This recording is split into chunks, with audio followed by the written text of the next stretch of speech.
Malaking tulong to sa akin, lalo na nagsisimula pa lang ako. So kailangan na kailangan ko yung protektado yung mga alaga ko at talagang mag-i-invest ako sa mga gamot. Ganito ang kulay niya. Ang ganda ng color niya. More on pinkish siya, parang pinkish red. Ayan. Hey mga farmers! Ayan, welcome kayo dito sa aking farm, sa Thessalonica Farm Game Farm. Nandito tayo ngayon para ipakilala sa inyo ang aking ginagamit ng mga gamot at panangga sa lahat ng aking mga alaga. Nakita ninyo yung aking mga tipis, halos puno na. At talaga namang ang dami ko ng mga estudyante ditong naka-ready para sa aking mga exam. Ito, papakilala ko sa inyo ang aking ginagamit na Respirax. Ayan, so napakaganda po nito, lalong-lalo na sa aking mga alagang sisiw, lalo na alam naman natin na kapag nagmamanok, nag-start tayo talaga mag-struggle kapag sisiw ang inaalagaan. Ayan, dahil dyan nagsisimula yung mga sakit, sipon, halak, at marami pang iba. So itong ating Respirax, ito ay powder type. So makita ninyo.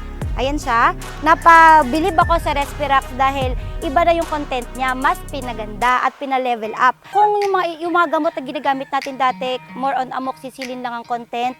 So kung sa tao, yun yung lagi natin iniinom. Pero ang laman na nito ay ayan, naka-erythromycin na siya. Dito lang siya hinahalo sa 4 liters of water ang isang sachet.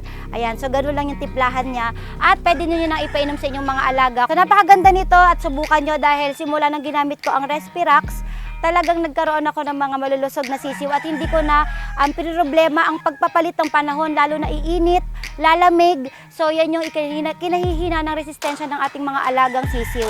So halika kayo, ipapakita ko sa inyo ang paghahalo or pagkukutaw ng Respirax. Kailangan lang ninyo ng 4 liters of water sa isang pack ng Respirax.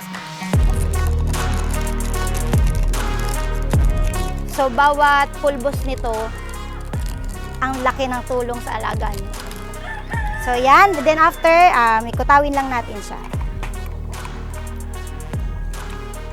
So kapag naman po nagtitreatment kayo sa inyong mga alaga, kunaring mga kailangan gamutin, ang liter po ay 2 liters, 1 sachet, kapag kayo po ay nagtitreatment ng mga alaga nyo. 5 to 7 days. So talagang malaking tulong ito pang tanggal sa mga sakit-sakit ng ating mga alaga.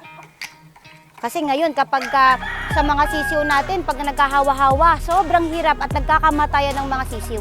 So, kailangan talaga natin yan na proteksyonan sila. So, ayan. So, ganito siya kapag naikutaw na at ready na para proteksyonan ng ating mga alagang manok.